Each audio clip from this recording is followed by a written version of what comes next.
April snowstorm hit the plains, leaving nearly 4 feet of snow in some areas, and it couldn't have come at a worse time for cattle farmers as spring calving season is underway. Right now, joining us again is Jeff Schafer. He's the president for the North Dakota Stockmen's Association. Jeff, thank you so much for talking to us.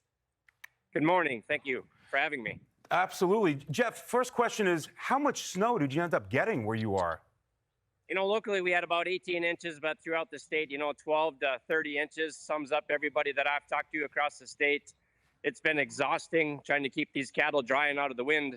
The snow was one thing, but that wind was absolutely horrific day and night for 3 days solid. It was tough. Wow. Well, how many calves did you have, and how did they fare during the storm? I'm sure we had over 60 calves in those 3 days, and, we tried to get them warmed up and back with their mothers, but it was a full-time job. With the calves, did you get them all in? I mean, did you lose any calves? We lost a few, and, I'm sure there's going to be some death loss after the snowbanks melt. You just don't know, and when it's storming and blowing that bad, you can see the cows, but you can't yet. And oftentimes some of those newborns get trampled and you just don't get a chance to catch them. Oh, that's so sad. Well, tell us what protective measures you took, and did they work well? Because you do the best you can, right? You can't do more than that. Right. You play the cards you're dealt, and, we moved in the windbreak panels and got the cattle as much shelter as we possibly could. And I don't know, we went through probably 50, 60 bales of bedding just to get them a place to lay down. We knew it was going to get covered up, but it was a warm place to lay and get out of the wind. And we did everything we possibly could, but 3 days and 3 nights is tough. Yeah, you're contending with that wind. Jeff, has the wind subsided at all? And are you expecting any more new additions to your farm this season? The wind is backed off. It's breezy this morning, but at least you can see the neighbors' trees. And I don't know who's happier, the cows or us, but the wind has subsided. But they're talking 2 to 6 inches again coming on Easter Sunday. So I hope spring is right around the corner. Yeah, we hope that for you too. Oh, you just think about those little calves. Yeah, I mean, how do you keep them warm, Jeff? I mean, do you heat?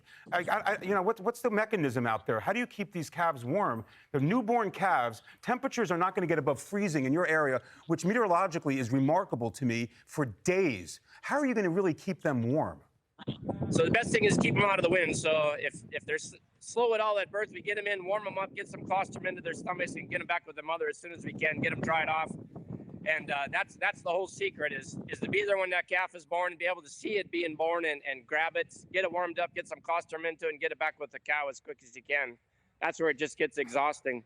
I understand. It must be just a harrowing type of situation. Jeff, right now, do you think you're over your most fearful time of this event? Is it getting a little better for you? The storm is always one thing, but herd health afterwards, what's going to be the fallout? Is it going to be scours or pneumonia from the stress on these calves from 3 days and 3 nights? That's probably the utmost concern of these ranchers right now is how do we keep this herd healthy in the days moving forward? Well, Jeff, we wish you the best of luck. We can hear the wind and see the camera shaking there. All the best to you, and we're going to keep you in our thoughts and prayers. Thank you so much. Appreciate that. Thank you very much. All right. I'm Amy Freeze. Welcome to Fox Weather's YouTube page. We have more great videos on the way, so make sure to subscribe to stay updated on all things weather.